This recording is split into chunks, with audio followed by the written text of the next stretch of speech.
दोस्तों, मौनी अमावस्या के दिन आधी रात को कुंभ के मेले में जो भगदड़ मची, इंसान इंसानों को कुचल रहे थे, लोगों की दर्दनाक मौत हो रही थी और उसी में एक औरत भी थी, अपने 5 साल बेटे के साथ उसी भीड़ में, उसी भगदड़ में फंस जाती है और वो अपने बेटे का हाथ पकड़े हुए अपनी तरफ खींचने का प्रयास करती है। जो बच्चा था वो माँ माँ कह के चिल्ला रहा था, लेकिन भीड़ इतना ज़्यादा था, इतना दबाव था कि लोग इतना भगदड़ मचा रहे थे कि दोस्तों आखिर उस माँ से बेटे का हाथ छूट जाता है। उसके बाद 2-3 बार वो बच्चा मम्मी मम्मी कह के चिल्लाता है। फिर दोस्तों उसकी आवाज़ जो है वो खामोश हो जाती है। लोगों की चीख पुकार है, बीच में चीख पुकार के बीच में उस बच्चे की आवाज़ दब जाती है और उसके बाद दोस्तों माँ कहीं और कुचल दी जाती है और बच्चा कहीं और कुचल दिया जाता है। लेकिन जब सुबह हुई तो उस माँ को थोड़ा सा होश आया और अपने बच्चे को ढूंढने की कोशिश करने लगी, लेकिन उसका वो बच्चा कहीं नहीं मिला और वो बहुत इधर उधर हाथ पांव मारती है, लेकिन वो जो बच्चा है वो उसको कहीं नहीं मिलता है और उसकी जो चप्पल थी वो ऐसे लोगों के चप्पलों के बीच में मिली जो घायल हो चुके थे, जो मर चुके थे। अब दोस्तों जब शाम तक ढूंढती है, महिला ज़्यादा समझदार थी नहीं, ज़्यादा पढ़ी लिखी नहीं थी, उसके पास कोई मोबाइल नंबर भी नहीं था, उसको कुछ याद भी नहीं था, उसके पास कोई मोबाइल भी नहीं था और वो पुलिस वालों से भी बहुत ज़्यादा डरती थी। इसीलिए शाम के वक्त उसे ऐसा लगा कि उसका बच्चा कहाँ चला गया है, वो घबराकर वहाँ से अपने घर के लिए निकल लेती है।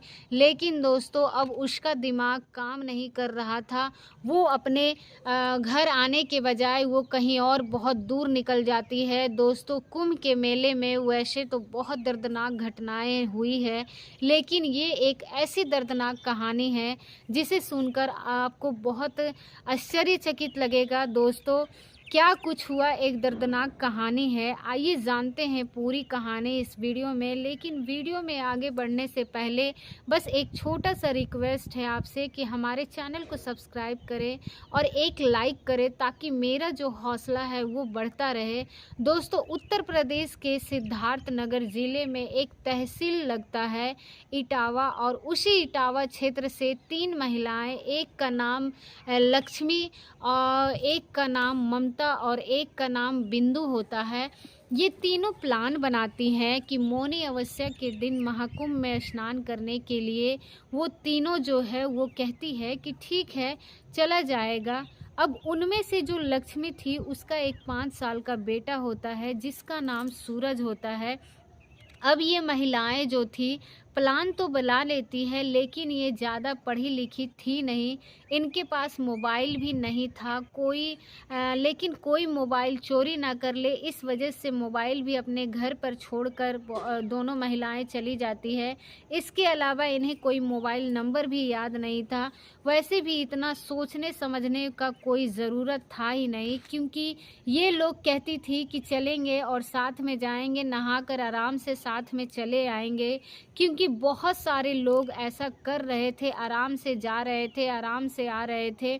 और जब वहाँ की महिमा ये लोग सुनती हैं तो सोचती हैं कि चलो हम भी चलेंगे, अपना नहा कर चले आएंगे। इनके पति थे वो बाहर कमाते थे, कोई दिल्ली कमाता था, कोई मुंबई कमाता था। तो ये लोग अपनी पतियों से पूछती हैं तो वो लोग कहते हैं, बोलते हैं कि कोई बात नहीं है, जाओ और नहा कर चले आना। इसीलिए ये तीनों निकलती हैं और इटावा से इनका जो ज़िला है वो सिद्धांत नगर पड़ता है, लेकिन ये बस्ती ज़िले की तरफ आती है। रोडवे से बस पकड़ती है और इलाहाबाद प्रयागराज के लिए। तो दोस्तों इस तरीके से लोग निकलते हैं और शाम को प्रयागराज पहुंच जाते हैं। और यहाँ हुआ क्या कि मौनी अमावस्या कल उसी दिन इसको सुबह सुबह नहाना था, तो फिर ये ऐसे घाट पर जाकर अपना वहाँ पर डेरा डाल देते हैं और जैसे ही सुबह होगी वैसे ही हम लोग नहा लेंगे। लेकिन दोस्तों जैसे ही अफवाह उड़ती है कि 2 बजे रात को ही जो भी रास्ते में है हट जाए, क्योंकि नागा साधु आ रहे हैं नहाने के लिए। अब दोस्तों नागा साधुओं के बारे में लोगों ने सुन रखा था कि वो हाथ में त्रिशूल लेकर और भागते हुए जाते हैं, तो उसके रास्ते में आम नागरिक पड़ता है उसको वो उसी से मार देते हैं। इसीलिए दोस्तों जो लोग अपने जैसे ही अनाउंसमेंट होता है, किसी ने अफ़वाह उड़ाई कि नागा साधु आ रहे हैं, जो भी उनके रास्ते में वहाँ आएंगे हट जाओ, तो दोस्तों ये सुनते ही वहाँ पर भगदड़ मच जाती है। वहाँ पर ममता, लक्ष्मी और बिंदु जो है सूरज के साथ बैठी थी। जब वो सुनती है और जब भगदड़ की आवाज़ सुनती है तो दोस्तों हड़बड़ा कर उठती है और उसके बाद वहाँ से भी भागने लगती है।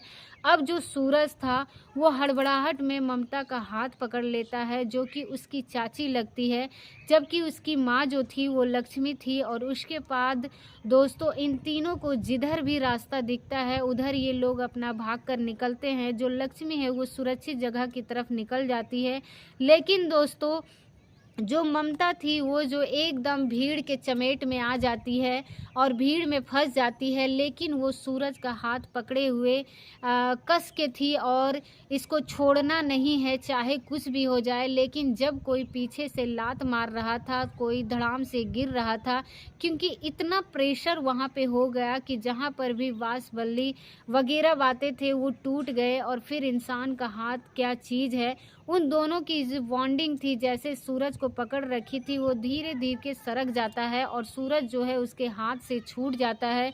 सूरज जो है मम्मी मम्मी चिल्ला रहा था और वो ये भी नहीं पाता है कि उसने हाथ किसका पकड़ रखा है। अब वो 2-3 बार चिल्लाता है, लेकिन अब भीड़ जो थी वहाँ उसे अपने चपेट में ले लेती है और जो सूरज है वहीं पर अपना धड़ाम से गिर जाता है।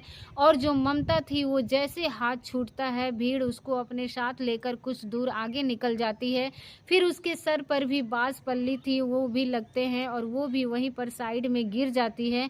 जो बिंदी थी वो अलग से कहीं और चली जाती है, लक्ष्मी जो थी वो दूर निकल जाती है।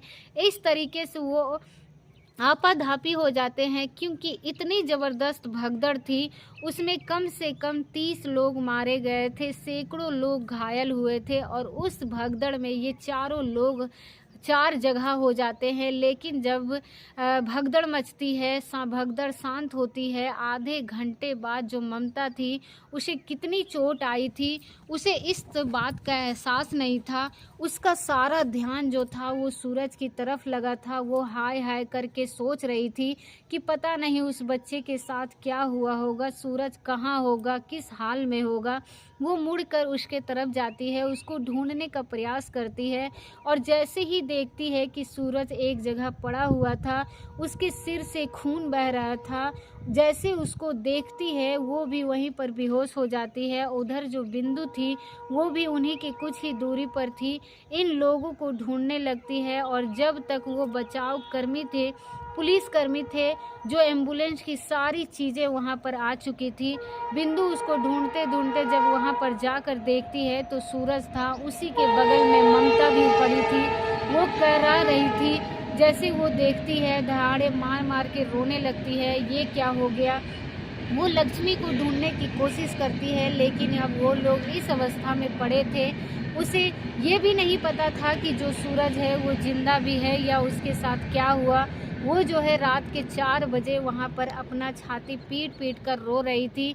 इधर जो लक्ष्मी थी वो वहाँ से काफ़ी दूर निकल जाती है, क्योंकि उसे दिशा भ्रम हो जाता है कि सब कहाँ पर है, कहाँ हुआ, क्या हुआ। वहाँ से दूर निकल जाती है और करीब आधा किलोमीटर दूर चली जाती है।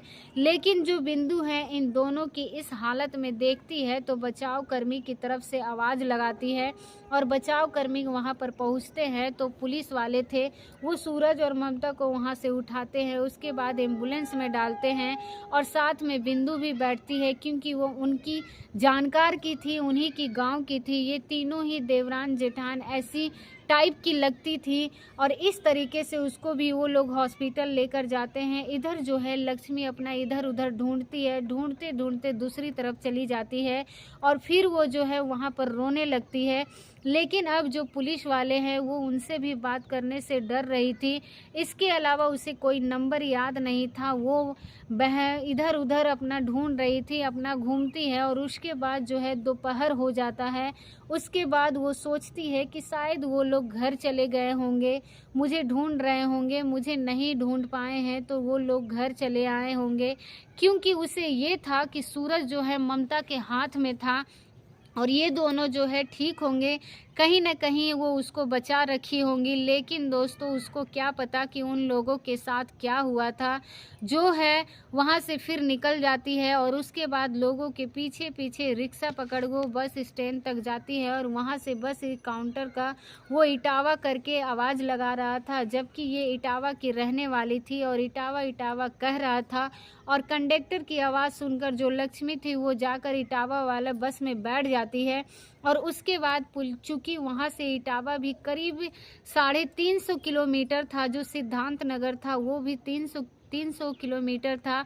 तो टिकट कटवाते हैं और उसके बाद वो इटावा पहुँच जाती है और वहाँ पर सुबह-सुबह जब पहुँचती है तो वो देखती क्या है, ये तो इटावा लग ही नहीं रहा है, क्योंकि वो कई बार इटावा जा चुकी थी। इटावा से मात्र 5-6 किलोमीटर की दूरी पर उसका गाँव था और वो सोचती थी कि मैं कहाँ पर आ गई। फिर किसी से पूछती है कि भैया बस्ती की बस कहाँ है, मिलेगी? सिद्धांत नगर की बस कहाँ से मिलेगी, मुझे जाना है। अब जब वो शख्स सुनता है तो उसका नाम जयराम होता है। वो कहता है कि तुम यहाँ पर कैसे आ गई हो? यहाँ पर कैसे तुम फँस गई हो? यहाँ से कहाँ से आ रही हो? तो वो बोलती है कि मैं प्रयागराज से आ रही हूँ। अपनी सारी कहानी बताती है कि कैसे-कैसे भगदड़ हुई है, उसी भगदड़ की वो शिकार हो गई है और ऐसे-ऐसे वे इटावा की बस पकड़ के बैठी थी, लेकिन ये तो इटावा लग ही नहीं रहा है। तो वो अपना सर पीट लेता है और कहता है कि तुम तो बहुत ही गलत बस में बैठ गई हो। यहाँ से जो जहाँ तुम्हें जाना था वो तो अब यहाँ से 500 किलोमीटर की दूरी पर है और यहाँ से बस्ती 500 किलोमीटर की दूरी पर है। तुम गलत बस में बैठ गई हो। अब दोस्तों उसके बाद वो कहता है कि तुम्हारा बेटा और तुम्हारे साथ जो 2 औरतें थी, उनके बारे में तुम्हें पता है कि क्या हुआ है उसके साथ, क्योंकि मेले में जो करीब 253 लोग थे उनकी मौत हो चुकी है और क्योंकि हादसा हुई है और एक दिन पहले जो हुआ था पूरी तरीके से आंकड़े भी साफ नहीं थे, कितने लोग मरे थे। इसीलिए वो कहता है कि वहाँ पर तो सैकड़ों लोगों की मौत हो गई है। तुम्हें अपने बेटे और वो औरतें नहीं मिली तो तुम्हें ढूंढना चाहिए था। अब जैसे ही लक्ष्मी सुनती है, उसे तो पता नहीं था कि वहाँ पर कितनी मौत हो गई है और फिर वो एकदम से अपना आपा खो देती है और वो रोने लगती है और ये सोचती है कि कहीं ऐसा ना हो कि उसका बेटा भी उन्हीं की चपेट में आ गया हो, उनकी भी मौत हो गई हो, इसीलिए वो रोने लगती है। लेकिन फिर जयराम जो है उसे समझाते हुए उससे कहते हैं कि तुम चिंता क्यों कर रही हो, धैर्य रखो, चलो मैं तुम्हारे घर छोड़ देता हूँ और वरना इस हालत में तुम और कहीं चली जाओगी। और वहाँ से ये चली गई, वैसे यहाँ तो तुम्हें और कहीं जाओगी, तुम्हारा दिमाग तो काम करेगा नहीं।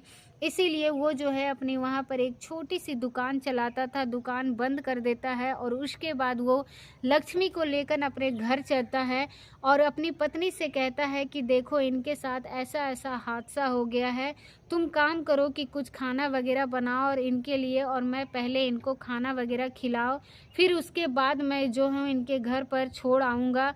और जयराम की पत्नी कहती है कि ठीक है आप ले जाओ, सही बात है, ये कहीं और भटक जाएगी, क्या होगा? वैसे भी इनके साथ अभी पता नहीं क्या-क्या हुआ है, क्या नहीं हुआ है।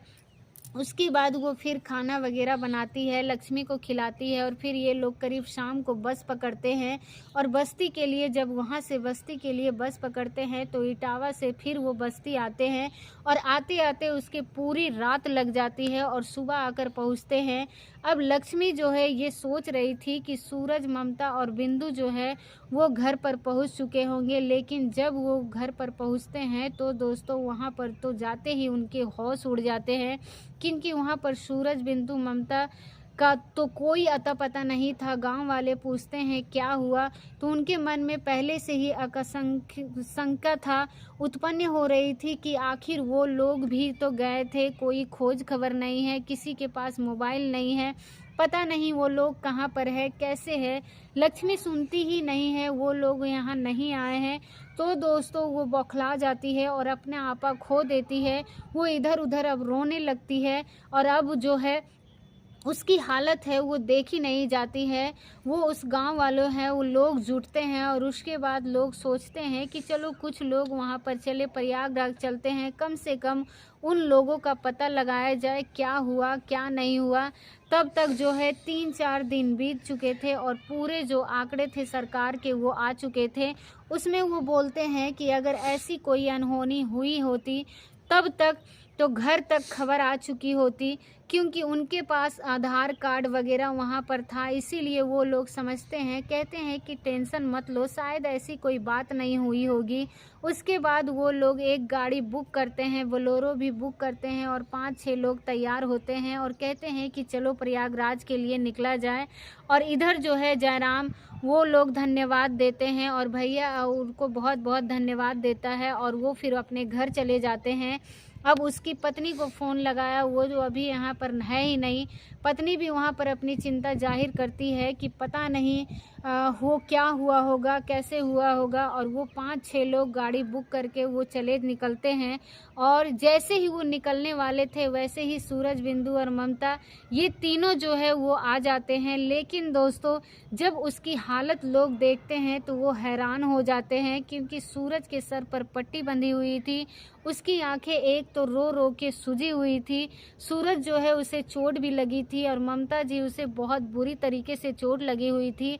उसके हाथ वगैरह सब छिल गए थे और उसके बाद जैसे ही सूरज को लक्ष्मी देखती है वो अपने सीने से चिपका कर रोने लगती है। सूरज भी अपनी माँ से चिपक कर रोने लगता है और उसके बाद दोस्तों सब लोग राहत की सांस लेते हैं। लेकिन जब कुछ देर के बाद उनसे पूछा जाता है कि आखिर तुम लोग कहाँ पर थे, ऐसा क्या हुआ था, तो ममता बताती है कि जब मैंने सूरज का हाथ पकड़ा और उसके बाद जब भीड़ मेरी तरफ आई थी तो हम लोगों को कुचलने लगी थी, तो मेरा हाथ छूट गया था और फिर मैं एक तरफ से बैठ गई और वहीं पर रोने लगी, चीखने लगी। सूरज का पता नहीं क्या हाल होगा, लेकिन जब हमारे ऊपर से भीड़ गुजर गई तो मैं जाकर सूरज को देखी तो ऐसे पड़ा था और उसके बाद मुझे याद नहीं रहा क्या हुआ। फिर बिंदु कहती है कि मैं इनसे कुछ दूरी पर थी, मैं इन लोगों को ढूंढ रही थी और जैसे मैं इनको देखा दोनों आसपास पड़े हुए थे, उसके बाद जो है मैं चिल्लाने लगी, रोने लगी। उसके बाद बचाव कर्मी आए और पुलिस कर्मी आए जो कि बहुत अच्छे थे, काम कर रहे थे, बहुत तेज़ी के साथ काम कर रहे थे। वो लोग हॉस्पिटल में पहुंचाएं और 2 दिन तक ये लोग हॉस्पिटल में रहें और यही सोचते रहे कि जो लक्ष्मी थी वो इसकी माँ है, शायद उसकी हादसे में मौत हो गई हो। वो लोग जो है अपने पुलिस वालों को बताएं कि ऐसी इसकी माँ है, लेकिन पुलिस वाले बोले कि नहीं, उसको कोई खबर नहीं है। और ये लोग जो है वहाँ पर 2 दिन एडमिट रहे, डॉक्टरों ने इनकी छुट्टी दे दी है, ये लोग ठीक हो गए हैं। सोचो चलो गांव चले और वहाँ से कुछ लोग को भेजते हैं कि लक्ष्मी के बारे में आकर पता लगाएं और उनका क्या हुआ। सूरज जो है मम्मी मम्मी कर कर रो रहा था, हालांकि जो ममता थी उसकी आंटी थी, लेकिन वो जो है कितना संभाल पाती, क्योंकि उन्हें भी चोट लगा था। किसी तरीके से वो दोनों वहाँ पर पहुँचती है और इधर जो लक्ष्मी थी इटावा पहुँच गई थी। उसके बाद पैसे भी ख़त्म हो गए थे। जयराम का जो शुक्र है कि वो लक्ष्मी को लेकर उसके घर तक पहुँच गए और अपने खर्चे से वो पहुँचाएँ। फिलहाल दोस्तों भगवान का शुक्र है कि सारे लोग मिल गए, कोई बहुत ज़्यादा नुकसान नहीं हुआ, वरना दोस्तों ना जाने कितने लोग वहाँ पर दब गए, कितनों की जान चली गई और कितने लोग घायल हो गए। लेकिन दोस्तों अगर कुंभ आप जा रहे हैं या भी कोई भी जा रहा है तो आप कम से कम किसी का नंबर याद ज़रूर करवा लें। अगर कोई ऐसी महिला जा रही है जिनको कुछ ज़्यादा पता नहीं है, या फिर कोई नंबर लिखवा कर उन्हें दे दें, अपने पास सुरक्षित रख सके। हो सके तो बच्चों को लेकर वहाँ पर मत जाएं। 5 साल 4 साल 6 साल कोई मतलब नहीं है वहाँ पर बच्चों को ले जाने का, क्योंकि सावधानी ही सबसे बड़ी सुरक्षा है। दोस्तों ऊपर वालों का शुक्र है कि साथ में जयराम जी का बहुत बहुत धन्यवाद, उन्होंने उस महिला को उनके घर तक पहुँचाया। दोस्तों ये कहानी कैसी लगी आप लोग? अगर आप महाकुंभ गए हैं, गंगा जी में स्नान करके आए हैं, आपको कैसा लगा आप कमेंट करके हमें ज़रूर बताएं। आज के लिए बस इतना ही, मिलते हैं किसी नए वीडियो के साथ, तब तक के लिए आप सभी लोगों का बहुत बहुत धन्यवाद।